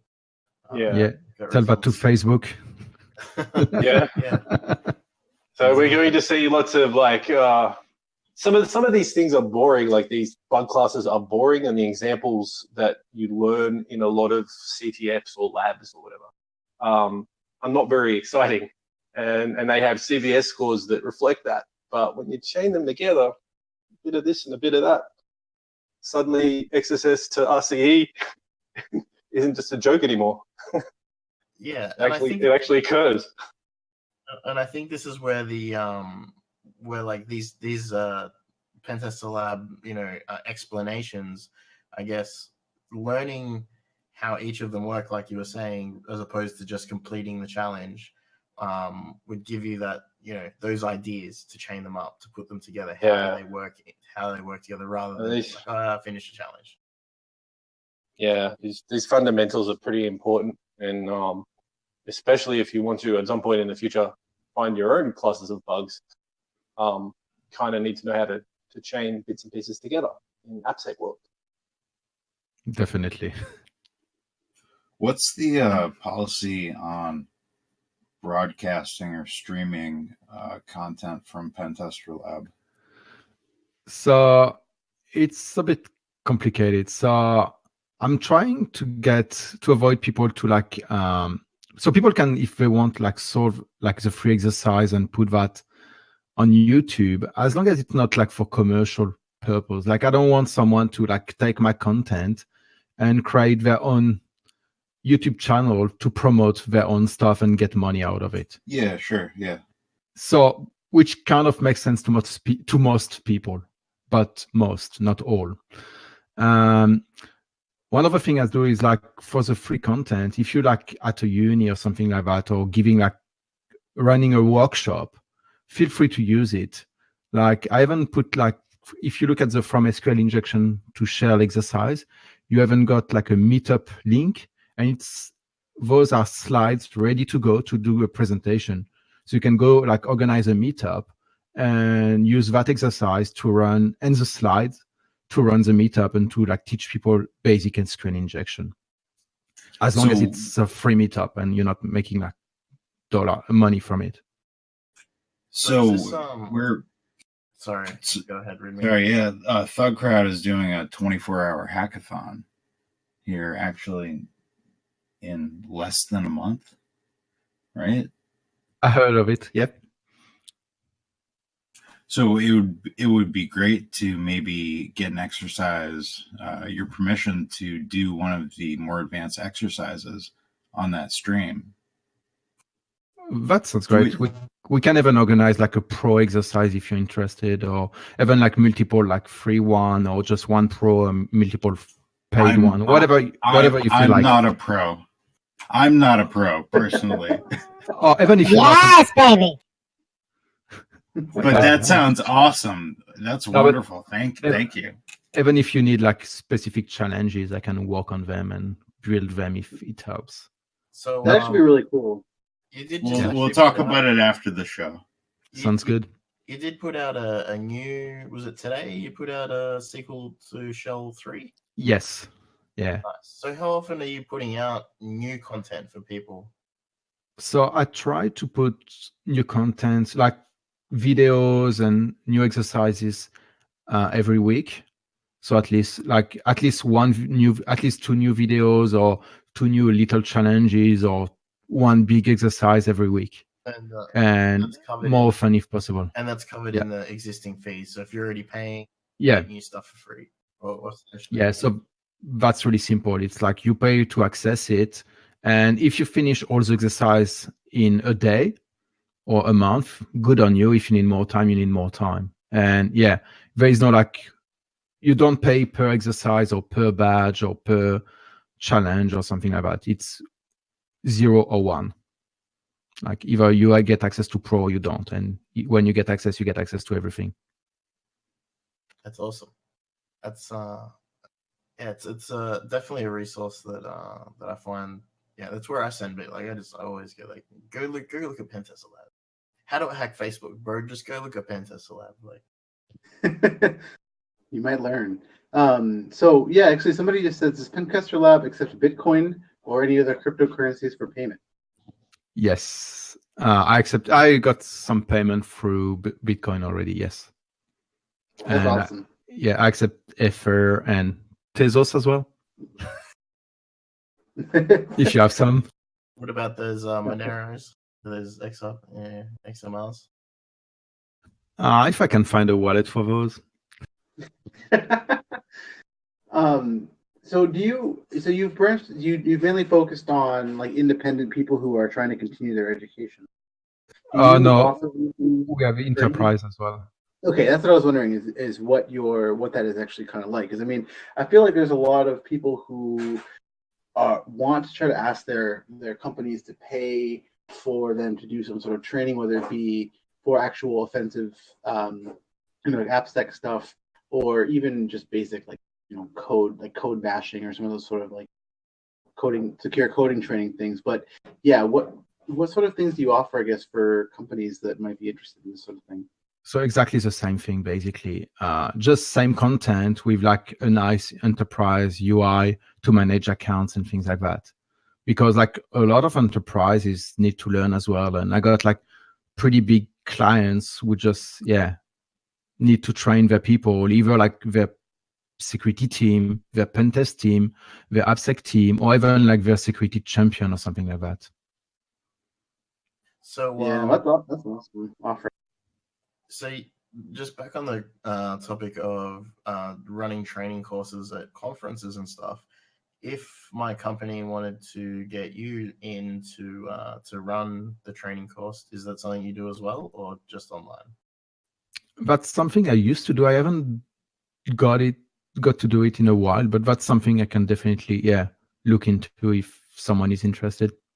But I like the fact of doing things online and scaling them, like impacting as many people as possible.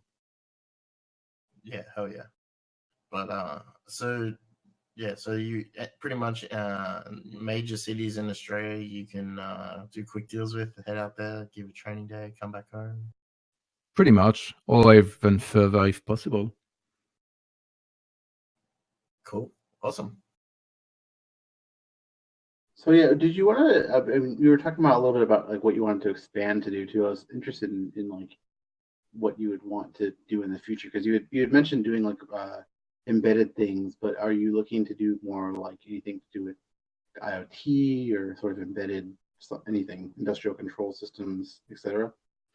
So the problem with IoT and like ICS and stuff is it's kind of hard to like do something real good enough. Like that's why something I really don't want to do is do simulation. I really want like the real thing.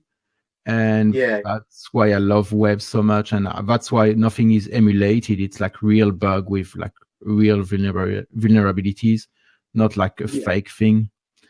So IoT and ICS make it hard. And I really think like there is already so much to cover for web stuff. And it's so important that people get good at web stuff, even if like a lot of people find it boring. But I want to spend my time on this and make it like make the best platform I can probably put together just for that. Absolutely. And I just have another question. Is Ruby the best language? So Ruby is definitely the best language for me. It's because you think in French. Maybe. Now I think like a lot of people ask me that. Like I got a lot of questions from people learning and starting in security. So what's the best language? And I'm like, just pick one or two or 3 or 5 and just write 10 lines and pick the one that you're the most comfortable with.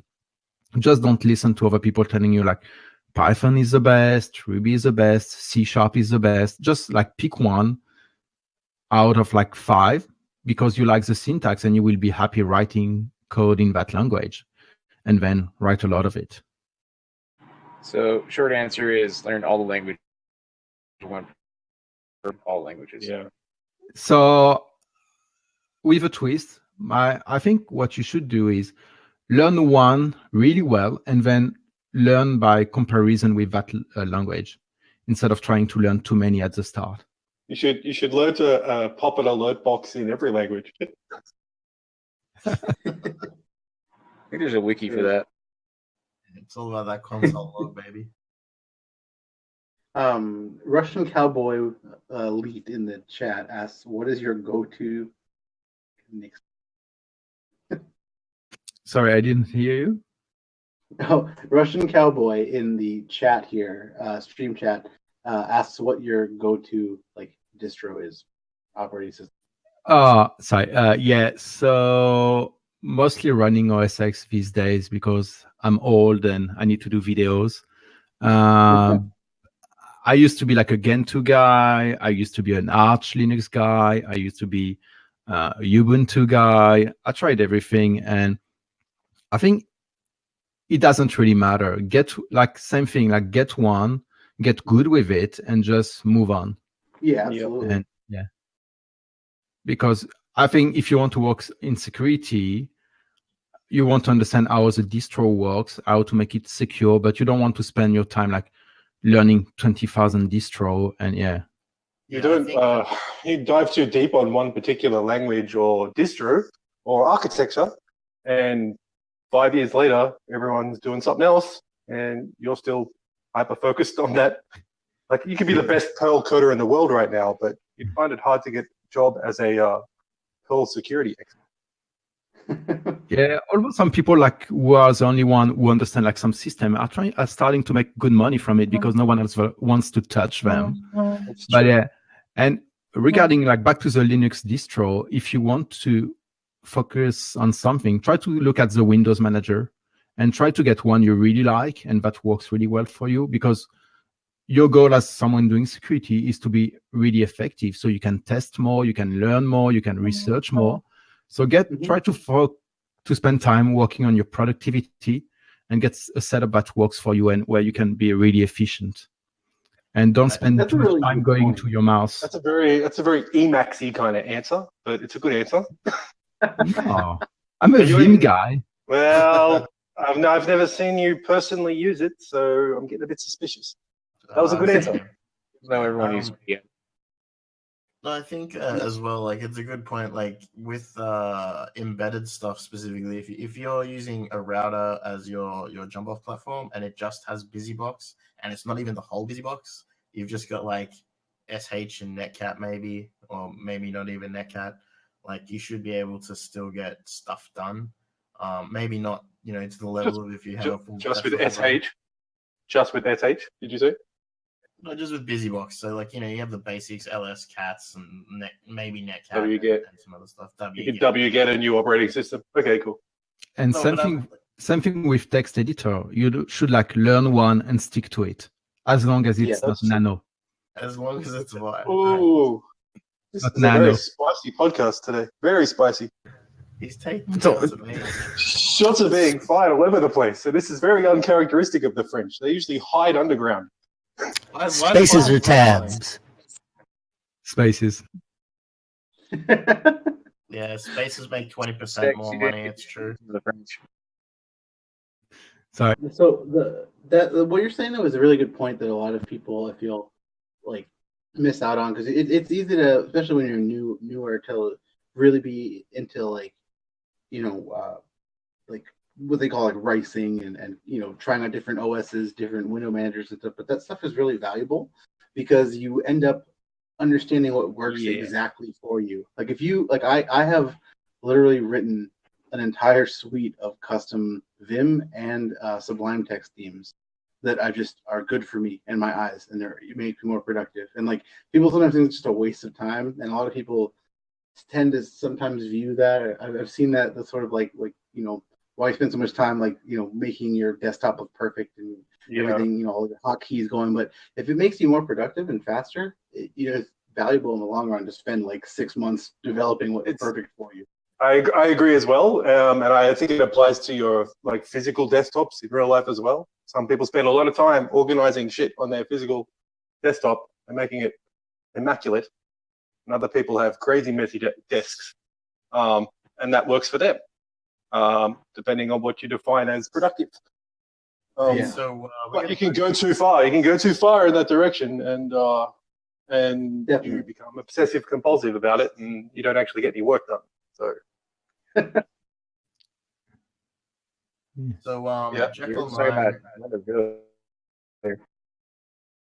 Jekyll9's asked in the chat for Snyff, what is your favorite all-time vulnerability?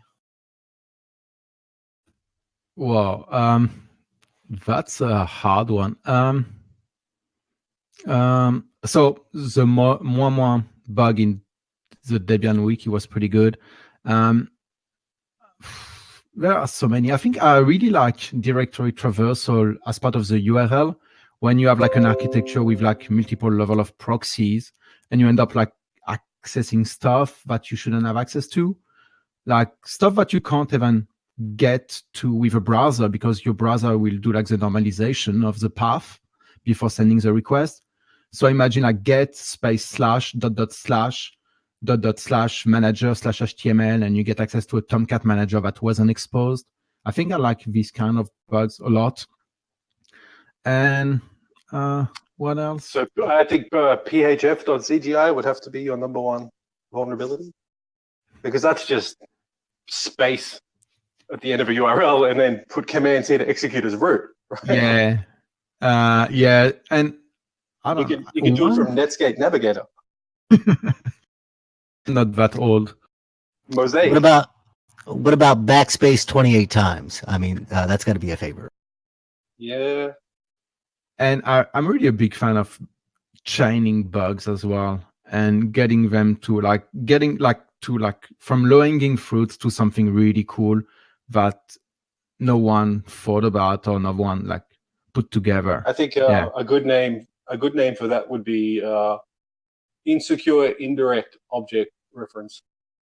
Rather than direct object reference, you have some really weird path that allows you to get at someone else's data. Double IDOR, I think we just coined it. Double IDOR.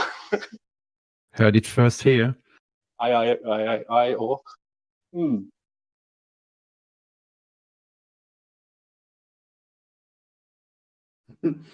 Awesome. So yeah, does anybody else have any? We have about 5 minutes left here. Is anybody in the Twitch chat or in the here or in our Discord have any questions for Snyff before we go? Yeah. So just a quick question. What do you think are some necessary must-have tools for websec, appsec, pen tester? Paid or free? Just your quick shopping list. So you mostly need a browser, and I'd say a proxy, either if you can afford it. And I think if you're doing that as a job, you should have a license for Burp Pro. Even if it's not your main proxy, you don't want someone who has access to it and is just a beginner to find bugs you may have missed. But METM proxy and Burst are really good proxies as well. And I'd say a text editor and some interpreter like Python or Ruby or whatever you feel confident with, and Git. That's about it. I think that's the minimum you need. Then you got a lot of tools around it, but it's more good to have, that really must have. That's a pretty cheap list, right? Just Burp, pretty much. I mean, well, and you don't really need Burp. I mean, I understand the argument that, especially if you're doing it as a professional or an auditor or a C non-lowercase LIS whatever. If you're just learning or you want to start out bug bounty hunting, it is possible to use Zap and a few other things and get sort of close to the same amount of coverage. Or even just, or Arachne is not bad either. But it takes a lot of time to run. But you got a lot of free tools. And I think if you just want to do bug bounty stuff, you probably can do everything by hand with just any proxy and a browser, because most of the time you're not allowed to use automated scanner. Everyone is doing it, but for those kids that can't afford laptops out there and do everything on their phones, these millennials, I think they're called. What do you recommend they would use? I don't know. I haven't done it, so I wouldn't be the best person to give advice. I would probably recommend to get a keyboard for the phone, because otherwise you're going to waste so much time typing. What about the hackers out there right now that are listening to this on their smart television? How are they going to get started? So they can afford a smart TV, but they can't afford a laptop? Public library. You go to your public library and use your computers. Hell, if you have Kali, you can actually definitely use your public library. So I think we all agree that only old people and homeless people use laptops and computers now. The kids all use iPads and Androids and handheld devices and smart TVs. Yeah, I think if you want to get into computers, not even talking about hacking, it's good to have a computer. It's probably, you make a pretty good point. So I have a couple questions from the Twitch chat. Are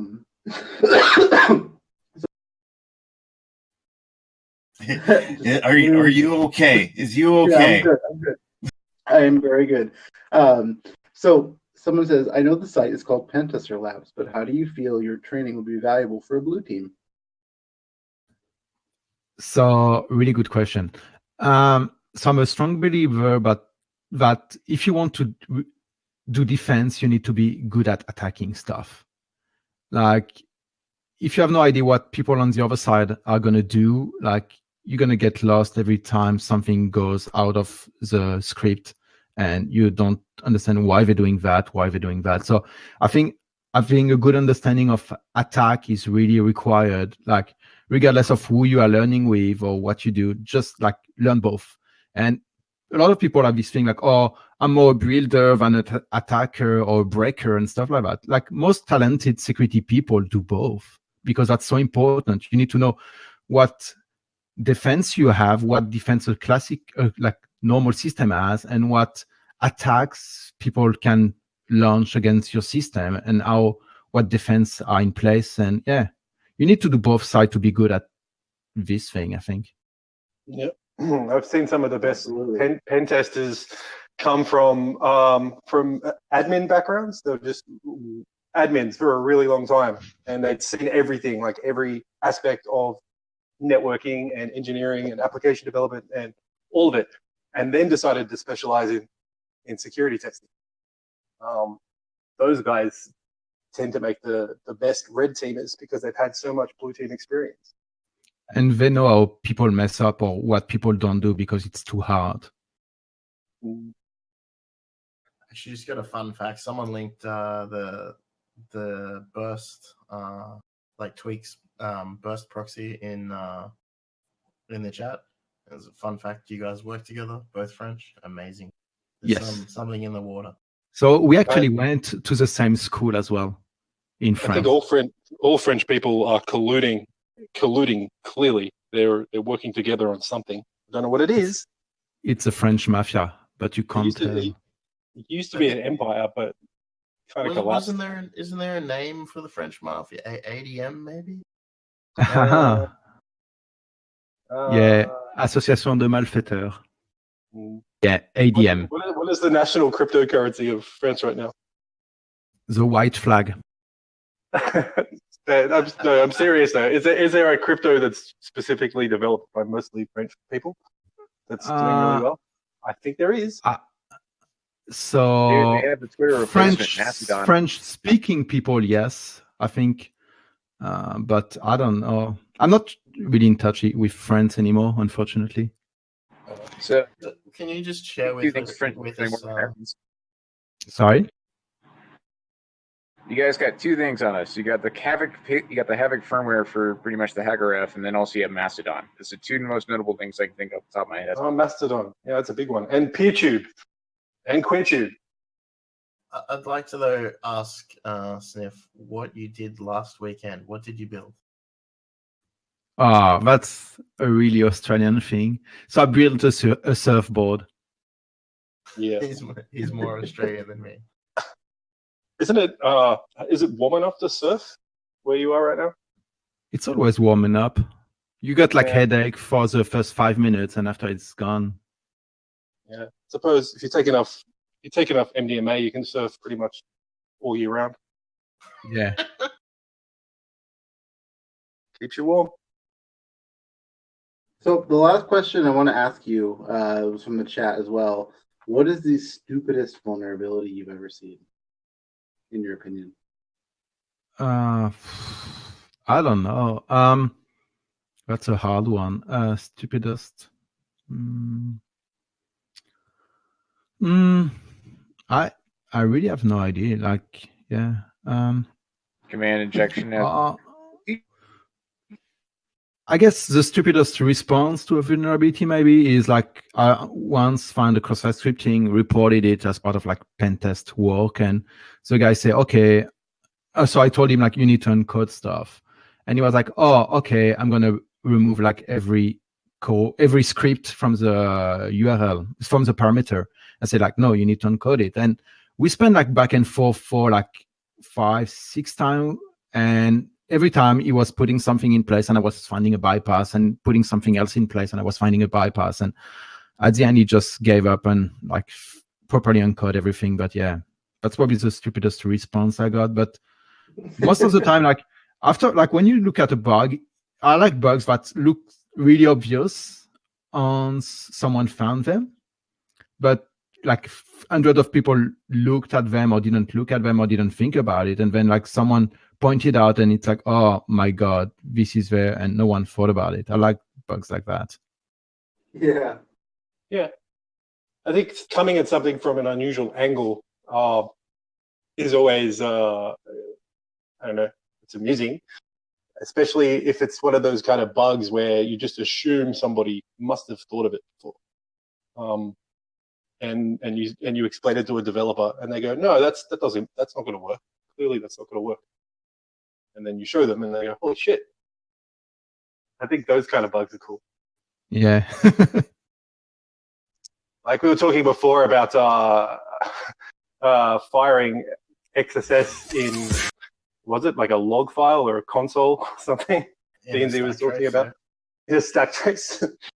some of the conditions that like Nappy's found XSS firing client side are pretty bizarre. But hey, go surfing the entire internet and inject XSS in like every possible header and location in your client and leave a listener running for a while, you're going to get hits coming from all over the place.